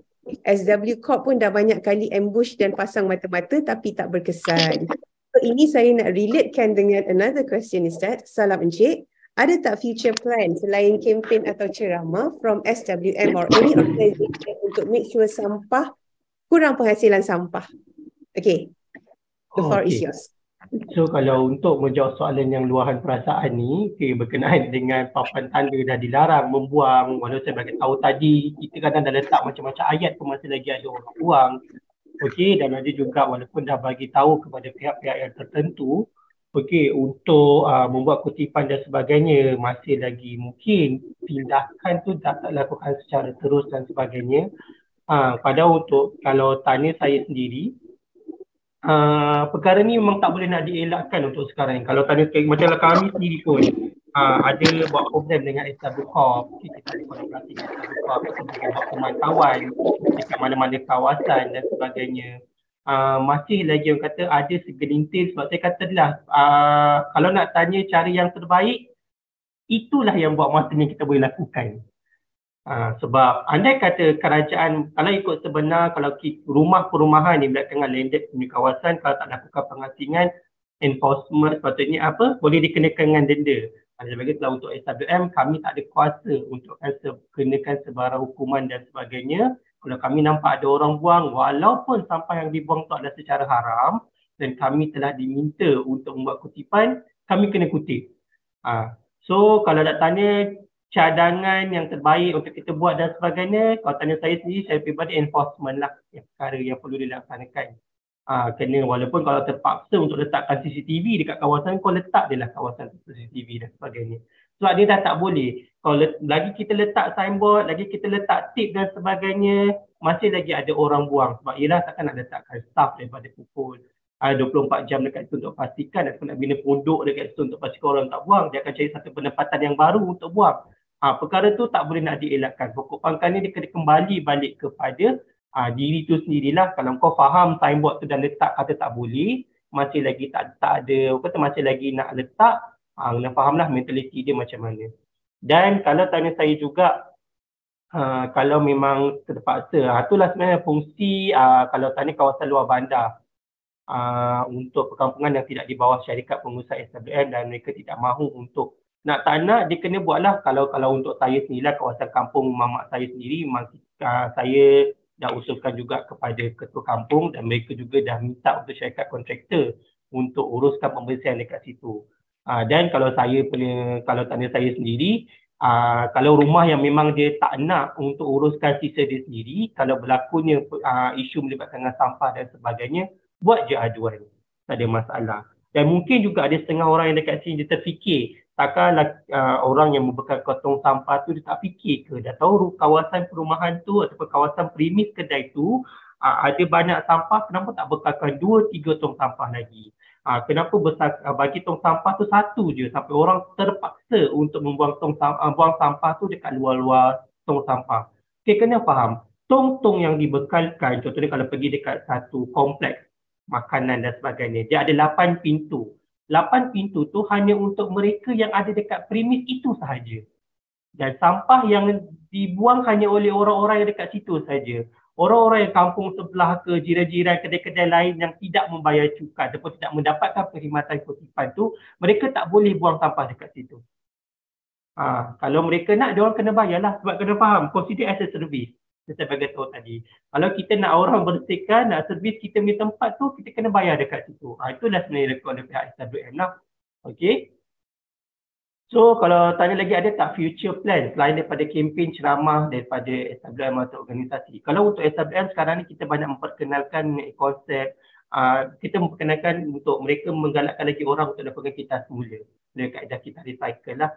Itu yang sekarang ni yang kita untuk perkenalkan. Sebab kalau tanya saya dah banyak juga untuk sertai program-program kelestarian, saya dah menghadiri undang-undangan dan sebagainya. So buat program tapi masih lagi, contohlah kalau untuk saya sendiri, saya cukup pantang kalau orang buat program tapi dekat program tu ada air minuman dekat atas meja. Tu kalau untuk SWM kita tak boleh lah. Buat program-program kelestarian tapi melancarkan program tu menggunakan belun. Itu pun SWM memang tak boleh, memang pantang-pantang kat situ lah. Jadi kalau untuk kami di SWM, kami sekarang ni lebih kepada untuk memperkenalkan konsep kita recycle itu sendiri untuk menggalakkan lebih ramai orang melakukan kita semula. Okey, cuma saya ada satu tertarik Dr. Linda dengan satu soalan dia ada tanya berkenaan dengan cabaran yang dihadapi oleh pihak SWM semasa pandemik COVID-19 dalam menguruskan sisa pepejal.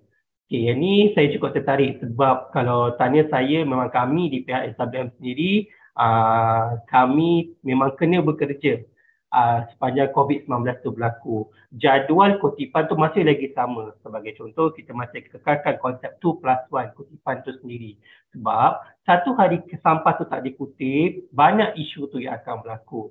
Sebab kami sendiri pun yang handle juga untuk source posting untuk media dan sebagainya, memang akan ada aduan-aduan yang melibatkan kutipan tu tak dilakukan.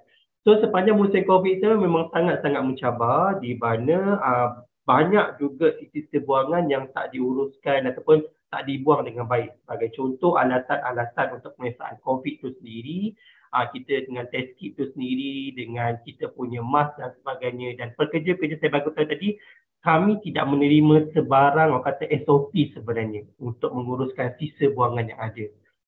Kita tak terima. Jadi itulah sebenarnya kita mengharapkan, tapi bila dah bertahun-tahun COVID itu pun dianggap sebagai satu selesema yang biasa mungkin. So dah tak ada dah benda tu. Jadi itulah saya kata tadi, pelitup muka, kalau siapa yang buang pelitup muka, tolonglah buang pelitup itu dengan kaedah yang betul. Dimasukkan ke dalam plastik, diikat dan dimasukkan ke dalam tong sampah. Jangan simply buang. Mungkin ada yang kata kenapa tak guna penyepit dan sebagainya. Bawah kami ni ada kurang 3,000 pekerja. Kalau nak suruh setiap 3,000 orang pekerja tu menggunakan penyepit dan sebagainya, tak semua orang nak. So dia kutip macam gitu saja dan terus buang. Kadang pun tak sempat mereka nak kutip, mungkin renyah dan sebagainya. So kutip dengan tangan. So boleh berlaku ni jangkitan dekat situ. Selain daripada itu juga sepanjang COVID-19 juga SWM terlibat juga dengan untuk kerja-kerja sanitasi lah. So mungkin ada nampak dalam masa COVID-19 tu berlaku, ada lori-lori SWM dia sembur dekat kedai-kedai makanan ataupun bisnis untuk ataupun pasar dan sebagainya untuk sanitasi kawasan tu. So kami bekerja seperti biasa dan sukar juga sebenarnya kita nak yakinkan pekerja-pekerja kita untuk turun ke lapangan. Contohnya kalau dekat Johor sendiri yang baru first kali isu COVID berlaku dekat Simpang Renggam. Kami memang kena hantar pekerja yang gunakan PPE dan sebagainya untuk buat kutipan saja dekat kawasan perumahan tersebut. Okey, jadi sebab tu saya kata tadi, kami tidak meminta untuk anda menyanjung tinggi mereka yang kerja syarikat pembersihan. Tapi sekurang-kurangnya kita sama-sama lah mengucapkan terima kasih. Tak luak tu kalau kita terima kasih dan bersenyum saja kepada mereka. Dan kita kena ubah stigma-stigma orang-orang yang membuat kutipan ni sebenarnya. Sebab kena tahu juga, sebab kalau tanya saya adalah juga rumusan-rumusan daripada pekerja juga sebenarnya yang memandang serong kepada mereka yang buat kutipan. Kena tahu pekerja-pekerja daripada SWM sendiri kerja di lapangan, mereka juga ada ijazah, mereka juga ada masa dan sebagainya. Cuma mereka belum ada peluang untuk mendapat peluang pekerjaan yang lebih baik. Dan mungkin itu juga pekerjaan yang buat masa ni yang mereka ada dan mereka juga enjoy dengan kerja-kerja yang ada. Okey. Jadi itulah yang saya boleh kongsikan. Okay, terima kasih banyak Encik Batia. A very good input for 1.5 hours. Alhamdulillah. Okay, jadi betul lah macam mana yang Encik Batia kata. Jadi sebenarnya tak kisahlah apa teknologi ke orang yang buat dekat luar sana ke. Yang pentingnya kepada kita. Cubalah kita belajar untuk membudayakan amalan separation at source ni dari punca. Okay, kadang-kadang satu yang saya tengok orang Malaysia ni, dia ada satu sifat sensitif tau. Yang mana dia terlalu memikirkan apa orang cakap. Okay, yang saya pelik kalau orang barat buat, dekat negara-negara maju buat, dia orang mengagung-agungkan sangat, terlalu bangga. Okay, sebagai contoh senang je, bila makan, you pergi dekat public place, you makan, after you makan, you angkat, you buang. Dia orang ikut dekat tempat tu. Kalau you pergi England, you pergi London, you pergi Jepun, you boleh buat benda tu. Okay, nak buang sampah ni, boleh pegang sampah tu, jalan 1.5 km, 2 km, nampak tong sampah baru buat. Tetapi bila dekat Malaysia, ada orang yang buat begitu, macam contoh katalah dia buat kenduri pun, dia buat kenduri yang ada sediakan pinggan, you kena basuh pinggan sendiri ke apa, dah start mengutuk pula. Apalah dia ni, pemalas, tak meraihkan tetamu lah dan sebagainya. Tapi kalau you boleh buat dekat overseas, kenapa you tak boleh buat dekat Malaysia? So, pedulikan apa orang cakap. Kita sama-sama cuba membudayakan benda ni. Okay, because we need to do our part. Kalau semua orang buat, dia take dia punya own part, insya-Allah, eventually masalah ni pasti boleh selesai.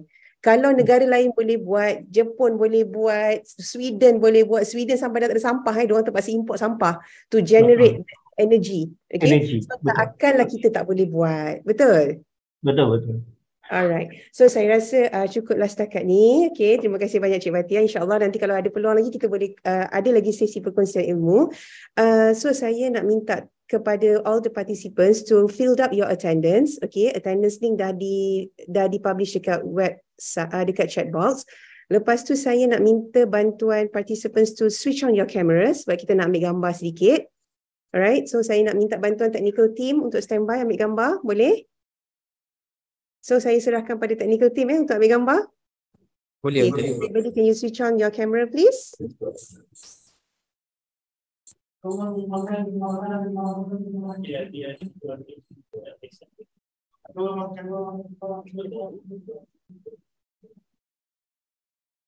Okay, semua dah boleh kat kamera.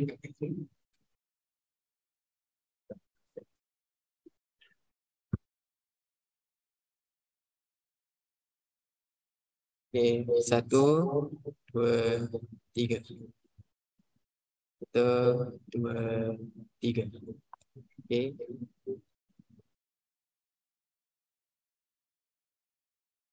Nak freestyle ke? Okay. Freestyle Okay, 1, 2, 3. Okay. Terima kasih semua. Okay, terima kasih Encik Akmal Daniel. Terima kasih. So saya rasa kita dah sampai ke penghujung slot ni. So jangan lupa nanti pada pukul 2 petang untuk join the next slot. Also a very interesting topic from our next speaker. Jadi saya mengambil peluang ini untuk mengucapkan berbanyak terima kasih kepada Uncle Bud kita, Uncle Bawang kita. Okay, so insyaAllah terima kasih Daun Keladi. Hopefully lain kali boleh lagi datang untuk share knowledge bersama kami. So I think it's all about that. So terima kasih banyak. Stay safe everybody. Assalamualaikum warahmatullahi wabarakatuh. Bye.